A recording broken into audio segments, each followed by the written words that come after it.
Mr. Speaker. Kevin Haig. Thank you, Mr. Speaker. Can I begin by, as others have done, congratulating and thanking other members of the Select Committee who considered this bill. I believe that we collectively did a pretty good job, and as Ian Lees-Galloway has said, we worked very collegially apart from, I think, one issue, which I'll come to later on. I also want to thank the officials from the Ministry of Health and other departments who worked with us on this bill. We were given a tight time frame to work in, and they worked very well under pressure, sir. At the first reading, I praised the bill for a variety of things. It is world-first legislation. It provides a framework that bases our response to these substances on health effects. It's a framework that makes the regulatory response proportional to the harm that is being prevented, and it's a framework that sets the bar at low risk, not no risk. So it's not a prohibition-based response to these substances, which I think is a practical and visionary recognition of what works and what doesn't work in regulating such substances.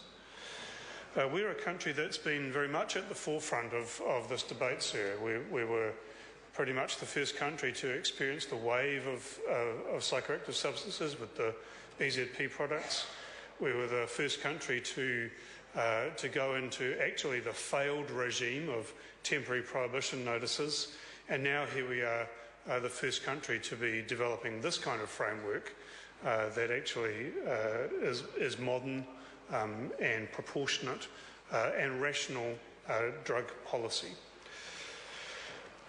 Accordingly, the review that we do of this legislation in 5 years' time, and I'm very pleased that the government has built that into the bill, is going to be very important because it's going to enable us to learn from it, but also the rest of the world to learn from it too.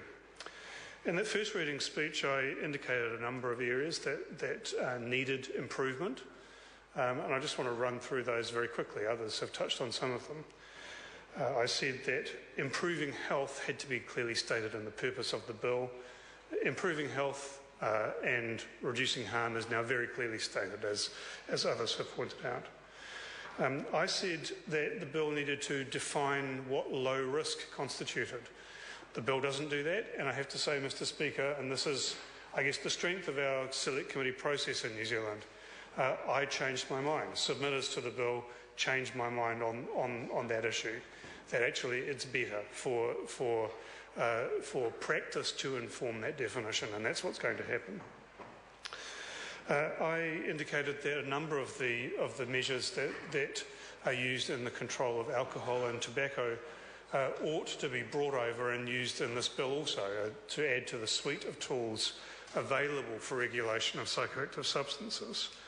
And we look at controls of location, hours, sponsorship, advertising, labelling and price in relation to each of those substances, alcohol and tobacco. And on most of those fronts, we've now added in the possibility to regulate those matters. Ian Lees-Galloway has mentioned the reasons why we haven't moved on excise tax at this time, and like Mr. Lees-Galloway, I was also convinced by submitters on that point. Plain packaging I was initially a fan of, and I changed my mind too. I changed my mind on the basis that, unlike tobacco, in fact, the psychoactive substances that we're dealing with are not all ones that uniformly cause harm. In fact, the ones that we are allowing through the gate by this bill are ones that, by definition, carry low risk. And so the same level of response that we have on tobacco is not appropriate. And also, these substances are not all the same. So unlike a cigarette or a pouch of tobacco, which is more or less the same thing regardless of who the manufacturer is, these substances are actually different. They do different things.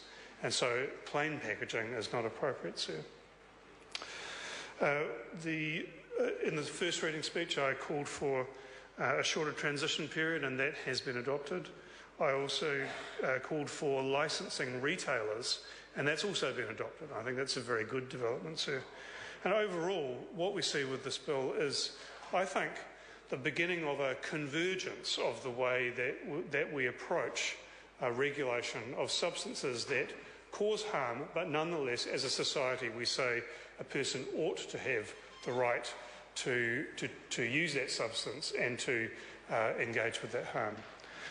And I think that convergence is a very good thing, and certainly one of the things I look forward to in the future is further convergence of our regulation of these kinds of substances.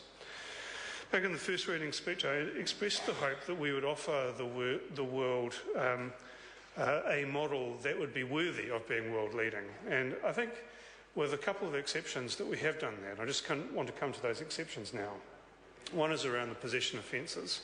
There's already been some discussion here today. The bill contains an infringement offence for possessing an unapproved substance. I think that should be scrapped, and I really hope that the Minister, and I appreciated his words today, will consider doing that, and that the House does in fact have opportunities to do so. The result of possession offences in the Misuse of Drugs Act has not been to see more people treated. It has not been to see less consumption. It's not been to see less harm. And there's no reason to suppose that any of those would be the effect of including a possession offence here. And instead, what it mainly has done is tied up police time and punished people. And I don't know that that's really consistent with the objective that we now have for this bill. There have not been, sir, possession offences in the temporary prohibition notices. And not a single person has been clamouring for there to be such possession offences. So the non-existence of such offences under those notices has not been a problem. And sir, if there's not a problem, we don't need to provide a solution for it. As Mr. Lees-Galloway has mentioned, the idea of infringement notices is to provide on-the-spot response to a minor offence. And in fact, in this case, an on-the-spot response is not possible because the testing to determine whether this is an approved or unapproved substance takes months. So it's out of kilter with infringement notices, the rubric upon which those are based. It provides no real benefit, and there is significant harm. I don't believe, on balance, sir, that it's worthwhile. The Minority Report refers to the under-18s issue, and we're going to be watching that closely because we believe that is likely to be used more to harass young people than to actually result in them receiving treatment. And the other issue I address in the Minority Report, and has to be addressed, I believe, by this House, and my colleague Mojo Mathers will speak more about this, is the animal testing issue. The fact is that the previous Associate Minister encouraged people to make submissions about animal testing. The committee did receive advice from the clerk that amendments that absolutely ruled out animal testing per se would be out of scope. We received no advice that those submissions were out of scope. So the chair was wrong to rule those submissions out of scope. The national majority was wrong to not hear those submissions.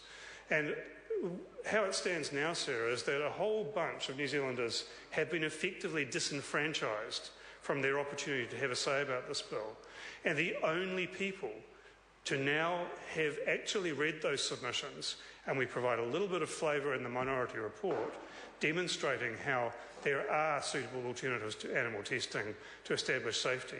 The only people to have heard those submissions have been the Green Party, because we held our own hearings to hear those submissions. And sir, that is not how the process ought to work. It's not how the process ought to work. We must adopt Mojo Mathers' SOP in the committee stage in order to have that world's best practice, that model for the rest of the world. Thank you, sir. Honourable John Banks. Mr. Speaker,